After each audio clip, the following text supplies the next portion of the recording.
Good afternoon, everyone. Happy Thursday. My name is Ajit Gopalakrishnan. I'm joined by some colleagues who I'll introduce momentarily. And welcome to Behind the Numbers. This, I believe, is our fourth or fifth session, or maybe more, in this series of sort of understanding how the numbers that we publish end up getting to be where they are at, and sort of you seeing that through line from start to finish. And this particular instance of Behind the Numbers is focused on a really very different type of data than what we normally report. And this one is focused on our post-secondary labor and earnings outcomes for our high school graduates. Um, in performance, I think we pride ourselves on the fact that we put out lots of useful and valuable information that are really designed to get at as complete a picture as we can paint about what our schools are doing and what's happening to our students.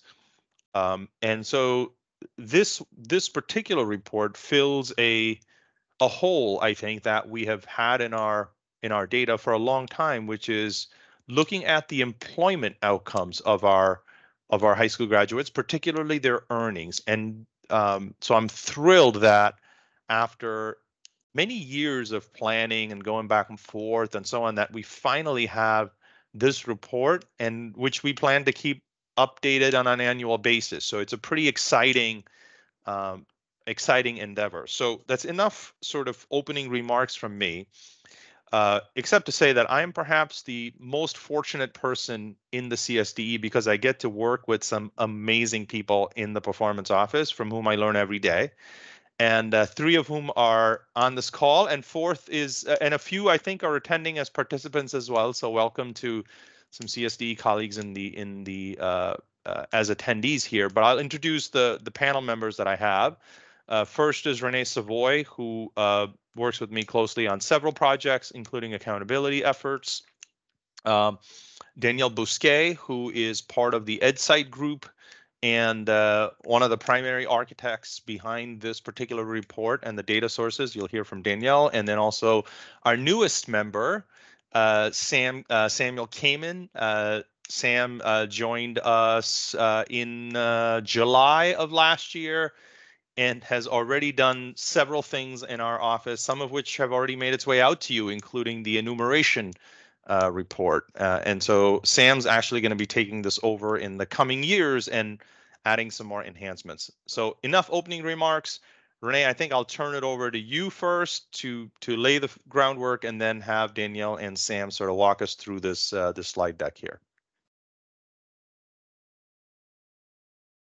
Okay, I guess we need to go to the agenda slide, Sam.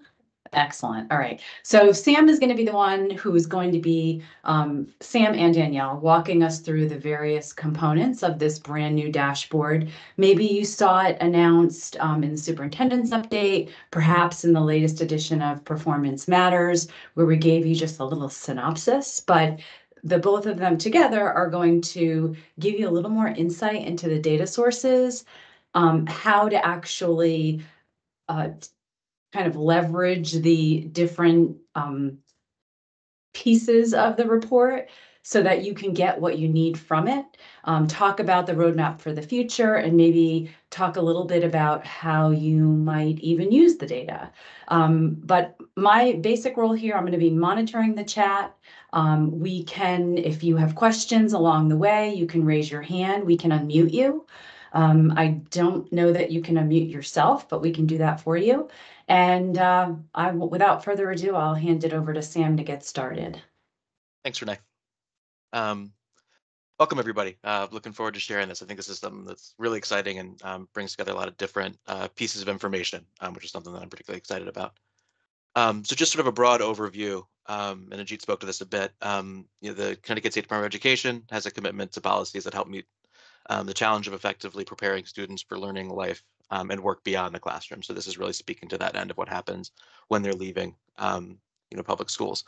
This report, which you should be able to click right here on the link, presents data connected from CSDE, including the National Student Clearinghouse, which keeps track of all post-secondary enrollments, so both enrollment and graduation data from colleges and universities. And then also links it to Department of Labor data, who track things like wages. And so we put those things together through the Preschool through 20 and Workforce Information Network, which is P20WIN, which is an existing organization that helps bring together data from across different state agencies to better understand the earnings outcomes of Connecticut's high school graduates who are gainfully employed in Connecticut. And this is just an important distinction, which we'll hit on a few times, but we only use earnings data from the state of Connecticut because that's where we are and that's what we've got. So the students that are included in this report and the graduates, they are all high school graduates and they are all earning some amount of money in Connecticut in a given year. So students can move in and out of the report depending on whether or not they're working in Connecticut. But people that leave the state, we don't have access to those earning numbers, so those aren't reflected here. So again, just speaking to the data, we have high school graduates from 2007 through 2022, those graduation years. We have them organized by district in a variety of demographics, including race, gender, free and reduced price lunch status, et cetera.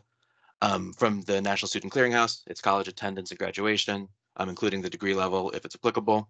And then from the Department of Labor, we have annual earnings, which I'll say and probably say more times, are adjusted to $2022. So there is no inflation anywhere that you'll see here. These are all scaled dollar numbers based on inflation. So growth is real, not just a reflection of the different value of the dollar.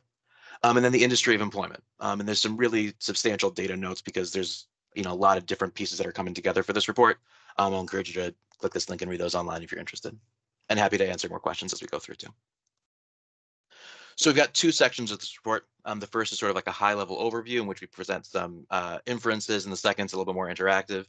Shout out to Danielle. I think it's really, easily designed. I think you'll be able to walk through it, but I'll just give a couple of points as we go through here, especially on the summary report. This is available in sort of this top tab on the left tab here. You'll see across the top, you've got a collection of different high school graduation years. These are separated out by year. So the number of years that happened after graduation are reflected on the bottom. Again, we're only reporting earnings that happened after graduation. So any student who's employed during high school, those data wouldn't be reflected here. And then we've got a sort of high level inference, and we've got 7 of them that sort of present a few different ideas that we gathered from looking at these data. So the first one, those with college credentials earn substantially more than those without credentials beginning 5 to 6 years after high school graduation. So that's the sort of inference, and you can sort of see the data here that reflect that. We've got 2 lines. Our blue line is for those who earned a credential, and the orange line is for those who did not. And you'll see, obviously, as time goes on, that gap is widening, and we see students who are earning credentials are earning more. You'll notice at the front end, that blue line is lower. Students who earn a credential, that status exists throughout the time period. So it's most likely that the students who have a credential were actually in college during these years and be a lot less likely to be earning a full salary because they were likely full-time students. And that's why you see across different graduation years, you'll see that gap. We also have the ability to break it out sort of in 2 different sets of variables. So here we'll see that males are earning more than females regardless of their college credential, and this gap is widening over time. So for both of these figures at left and right, we have a blue line for females and an orange line for the males. We'll see that males are earning more, again, across both groups, where we have credentials here on the left and those without credentials on the right.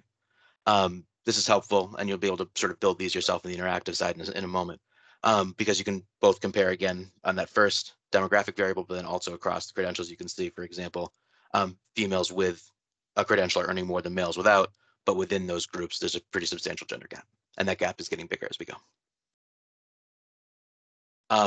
Last note, just on this section, you can also hover over any data point and see a couple of other pieces of information that are relevant. I'll zoom in.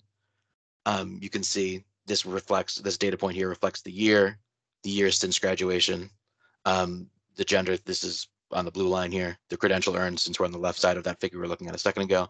The number of graduates, which is important to track. These numbers shift quite a bit as we go on, largely due to students or former students, graduates leaving the state of Connecticut for their earnings, and then whatever that actual data average number is there. So you can move your pointer along there and see a little bit more information on each one of those things. Danielle, I'll pass it off to you. Hi, everyone. So I'm going to take us through the interactive report. So the interactive report, you can get all of the same data that was in the summary report, but this also allows you to drill down to, whatever you want to look at, whatever combinations you want to look at, and you can also select district. So you've got this this top filter there, select high school graduating class. So I just want to mention, when we say high school graduating class, that is the students that graduated in from October or August 1st of the school year through, September, in trouble today, September 1st of the school year through August 31st. Fall, so it includes that summer afterwards. This is not graduating cohort. This is not adjusted cohort. This is just graduating class.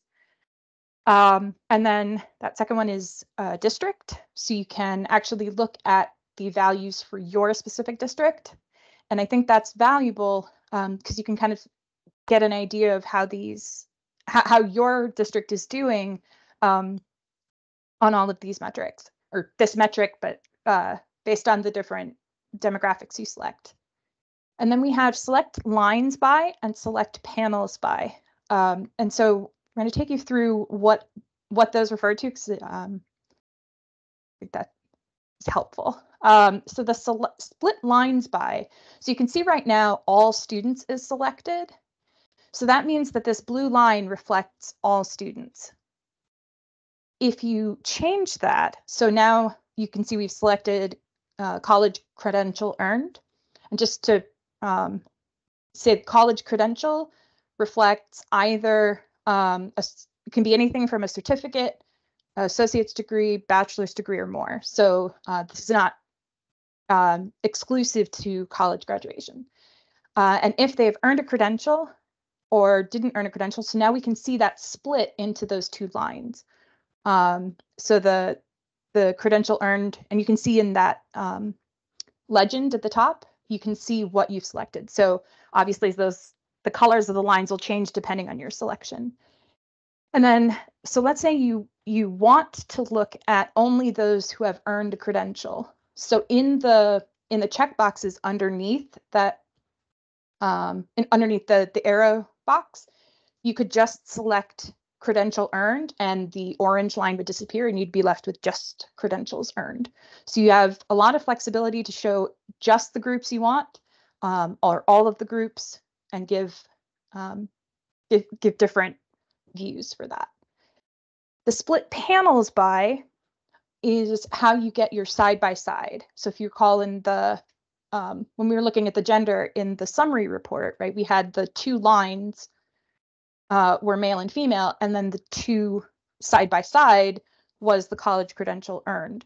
So you can do something similar here. So this split panels by is going to give you different panels for different values. So here you can see we've got industry of employment is selected, and these industry of employment, those are based on the NAICS codes used by the Department of Labor. It's important to remember that industry of employment does not reflect what the person's job is. It reflects the industry they work in. So for example, I do primarily data coding and what someone would often think of as an IT job. But I work in the educational sector or the government sector, right? So I would appear in the government sector. I would not appear in IT because it's reflective of the place that you work, not necessarily the job that you do. So what we can see here is these are all students, and we've selected, just for example, agriculture, construction, and information. And then if you want to combine them, this is how we get some of those graphs like we saw earlier. So you've got the split lines, you've got the college credentials selected, and the panels are industry of employment. So you can really break this down into whatever types of groups you want to compare. And we have everything, all of our major demographics, homeless, we've got number of years chronically absent during high school.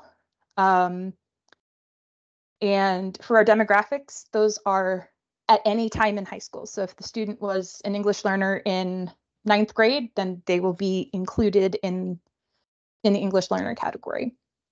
We also have this split out by type of degree. So if you're interested in what's the difference between a bachelor's degree and an associate's degree or in a certificate, or some college, right? They enrolled in college, but they didn't complete a certificate.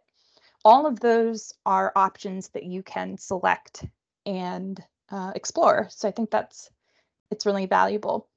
We can, you also want to keep in mind that these are subject to FERPA, so they are suppressed down to 20 students or less. So if you always want to keep in mind, if you see, for example, in this one, you've got that blue line sort of stops.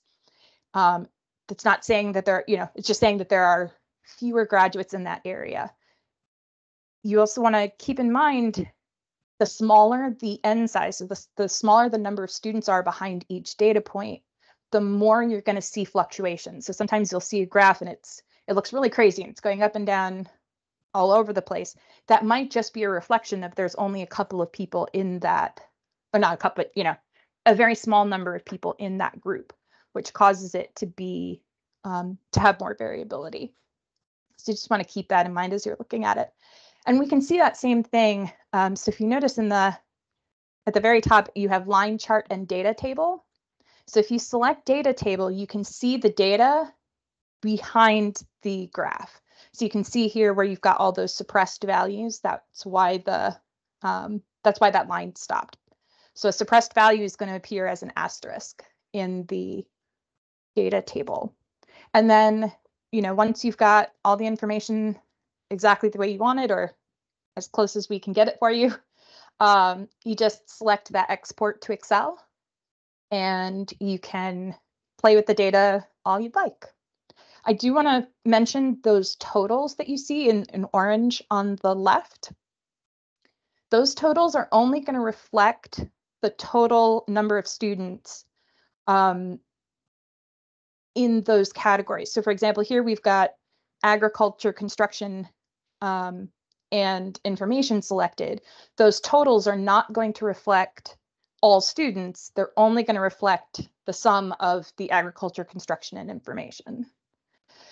We also want to keep in mind that these total number of graduates are only going to reflect those graduates that appear in our data set. So as Sam was saying, we only have information about students who earned some wages in the state of Connecticut.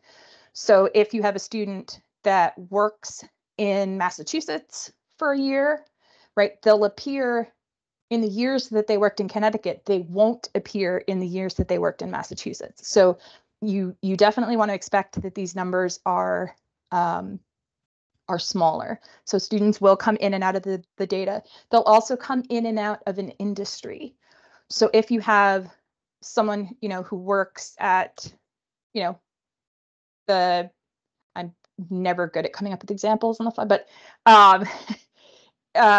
works at a law firm one year, and then the next year works, as a public defender, right? They're going to change from law to government, for example.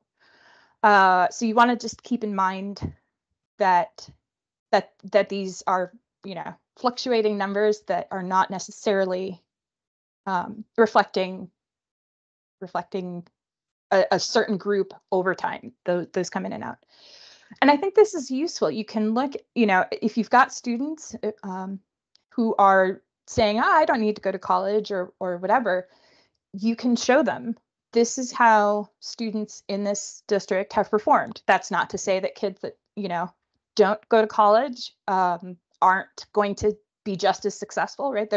It's always, these are averages. They're not individuals, but you can kind of give them a sense of what the trajectories look like and what, where they might be headed.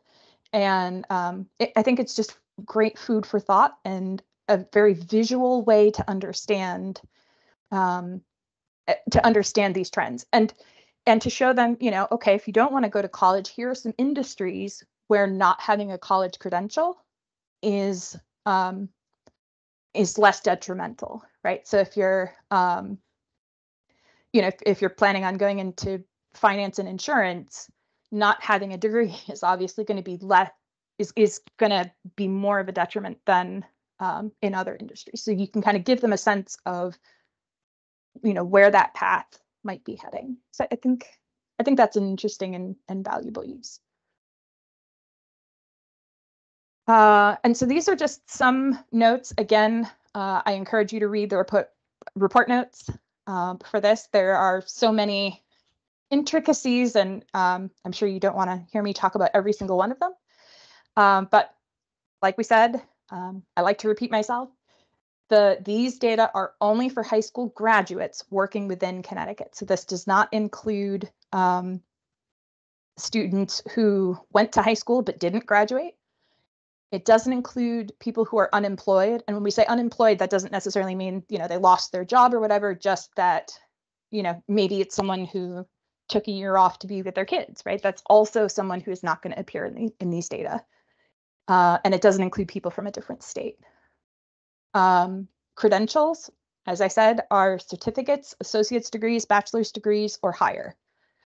We have to keep in mind too that our NSC data is only 7 years long. So if someone leaves high school, works for a while, comes back to college, if they don't finish within 7 years, we don't have that data. So, so all of our credentials here were earned within 7 years of high school graduation. That's important to keep in mind. And they're also put in as ever earned. So if someone earns their credential 7 years after graduation, they're still going to appear on that credential line, even in the first 6 years, even though they hadn't earned it yet, they're still going to appear on that curve. The wages in here are means, not medians. So, in an industry that you might have, someone earning $6 million a year, that's going to pull that up, right? It's not necessarily, they aren't the exact middle. They can be swayed by that. And like we said, the free reduced lunch, English learner status, and students with disabilities are at any time in high school. Same with homeless as well. I think that's so, things that we want to think about and things that I think are good food for discussion. So I think right now there's a lot of, especially, with all the student loans and everything, there's a lot of discussion about whether or not students need a college credential.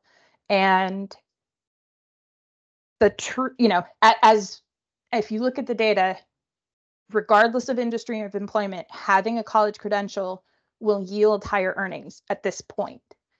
Sorry, not will earn, on average earns more. We have to be careful about making those statements. So yes, it's something to think about. And again, college is not for everyone. We're not saying college is for everyone. It's just something that we think that students should consider.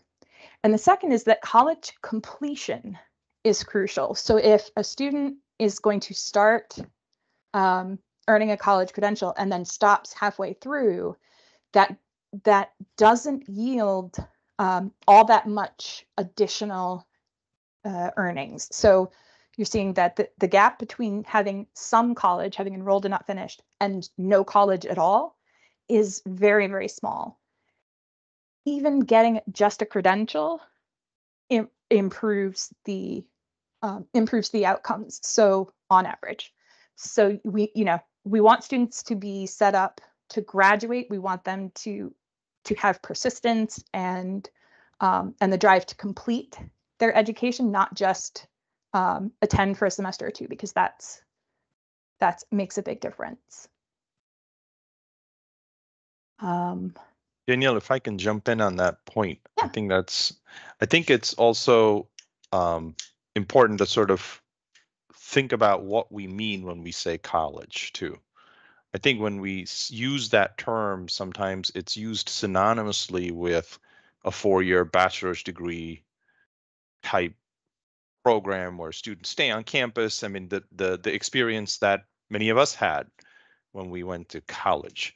But college today is not just that, right? I mean, this includes those certificates They're not the biggest number, but they're in there. And we know that we're doing a lot of work in expanding dual credit and career pathways that do involve post-secondary, not in the traditional bachelor's degree sense, but in terms of career readiness, employment-oriented pathways. We have many examples of our high schools, many of you probably on the call, who are doing this type of work. So I think we just have to sort of keep that in mind as well as to how we frame the term and speak of the term college, especially with many of the partners looking at sort of these career-oriented approaches. Are we pausing here for questions, or are we going to finish and then take questions? Because I don't see any hands raised or questions, but I don't know how we're doing that. I was going to just jump quickly to talk about sort of plans for the future with this report, and then I think opening up to everybody. Open up. That's okay. Okay, sounds good. So just in general, an update schedule for this. The plan is for this to be updated annually, and it's not dynamic. This involves a pretty complicated match process between our data and the Department of Labor data, and so it's sort of, it happens and then it gets updated, and then expect a year later it'll happen again.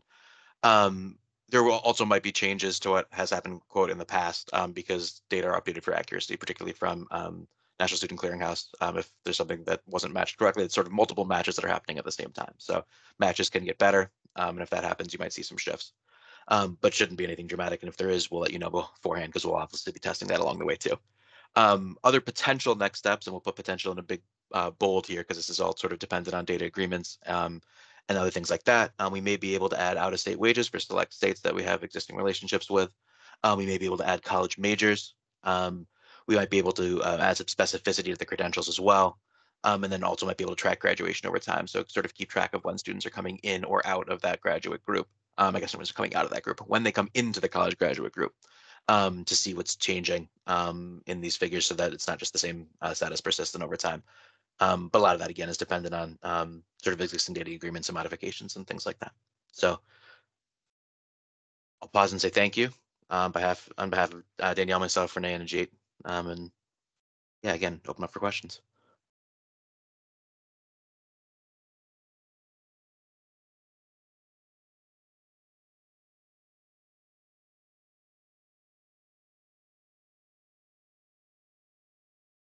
Hi, Megan. I think I tried to unmute you. Let me do that again. You know what, Renee? I might have tried to and just remuted her. I'm gonna let I think we did it together. I'm gonna let you drive that bus. Okay, let's see. We'll try this again. I think you can unmute yourself, Megan.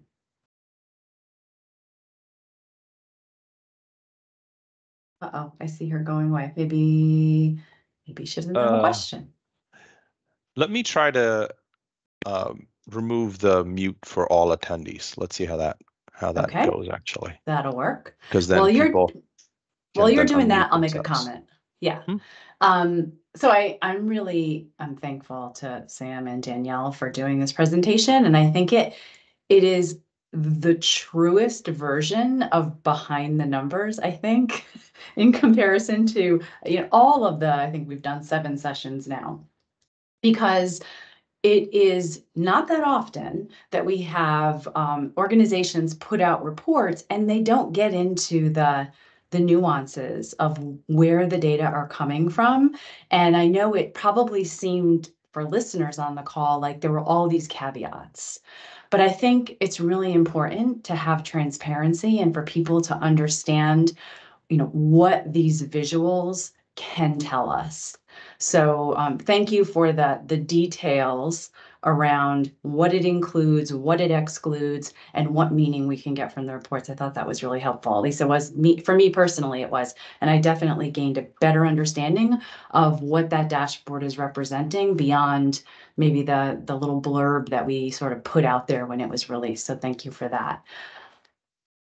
Okay, I think we have a hand up again. Let's see if we can make this work. Kari, can you? There we go. I see Kari unmuted herself. There I am. My hand down.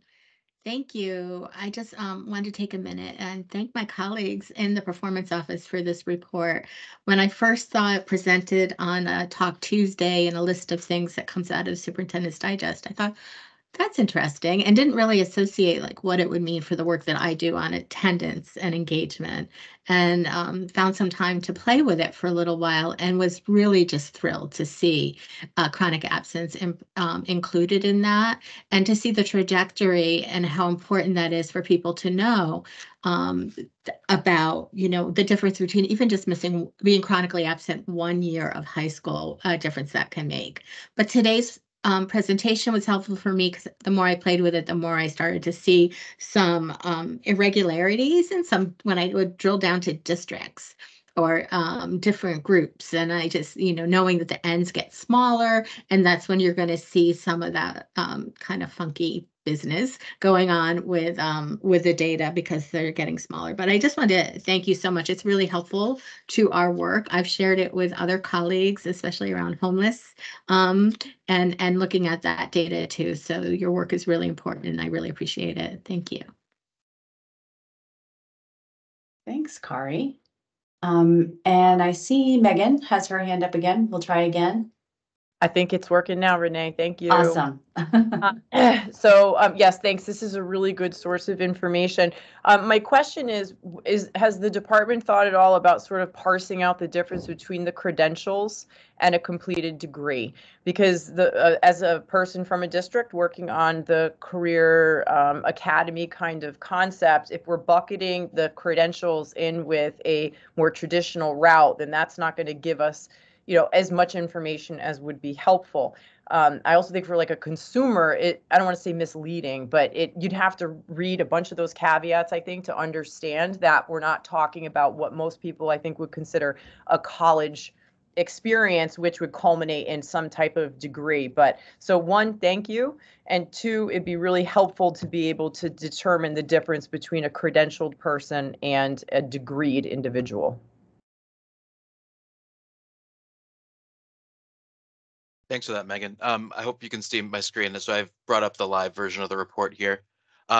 Just one note. So on the interactive report side, we do have an option to split lines or split panels by highest credential earned, which I think is getting at what you were asking. So we can see the difference between a bachelor's or greater degree, associates, et cetera, and certificates, no college and some college. But I think also an important point is that there's variation within those groups too. So hopefully down the road, we'll be able to even drill down further and talk about differences, whether it's between majors or different types of certificates and things like that. I hope that answers your question. Yeah, it does. Thank you very much. And where can I access? I got here a little bit late, and I can't. Great find question. that. I'll drop the link in the chat in a moment.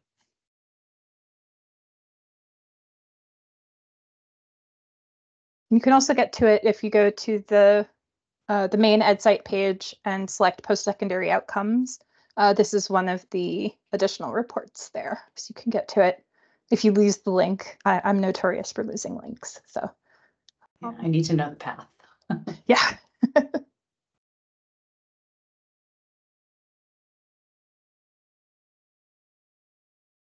We have other questions or comments?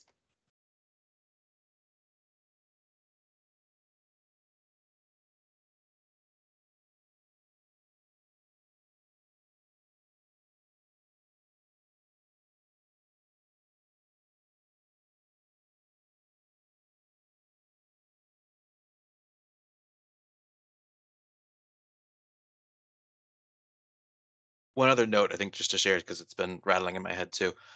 Just a reminder that these, all of this is descriptive. This is, we are capturing what's happened with students that have happened in the past, and we're sharing what has happened, with their earnings. That is to say, trying to interpret a causal line of logic from this is not going to be interpreting it with fidelity. So we do see differences across some things, but I wouldn't say pull this up in front of a student and say, hey, if you can move off this line to this line, look how much more money you're going to earn. There's a lot of different students that are coming into these means that are there. That said, that doesn't mean from a high level we can't use these to make some interpretations, but just a substantively sized grain of salt to consider all this stuff with. That's all.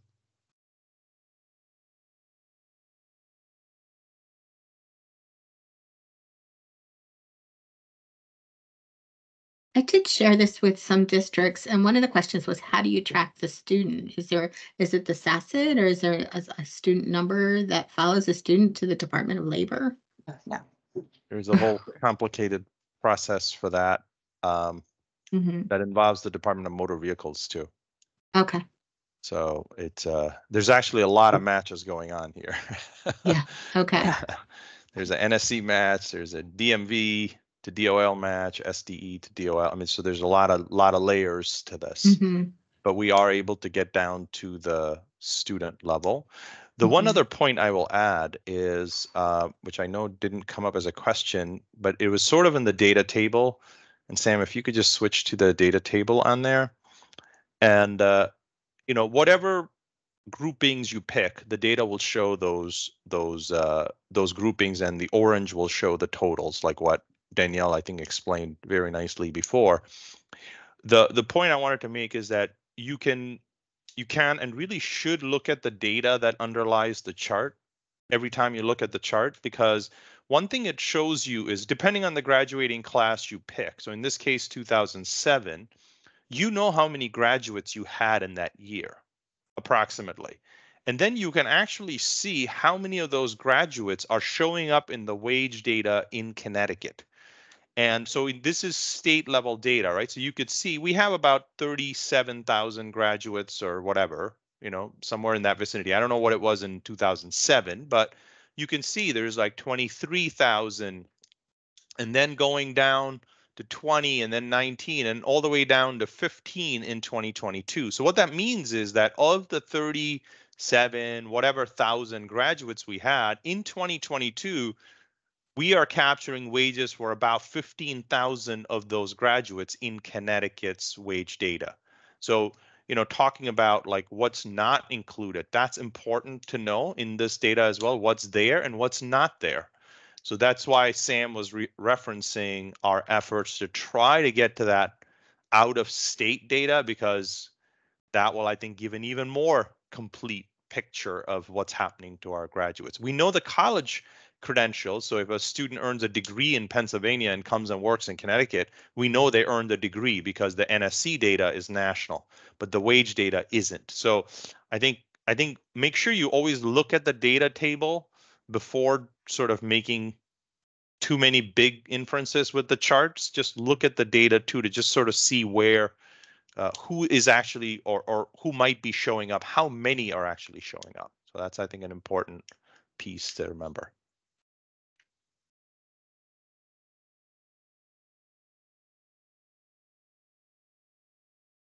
And thank you, Kari, for your kind words as well. Yes. She was not required to say that. So thank you, Kari. Appreciate it. All right, Renee, I don't think there's any more questions or hands.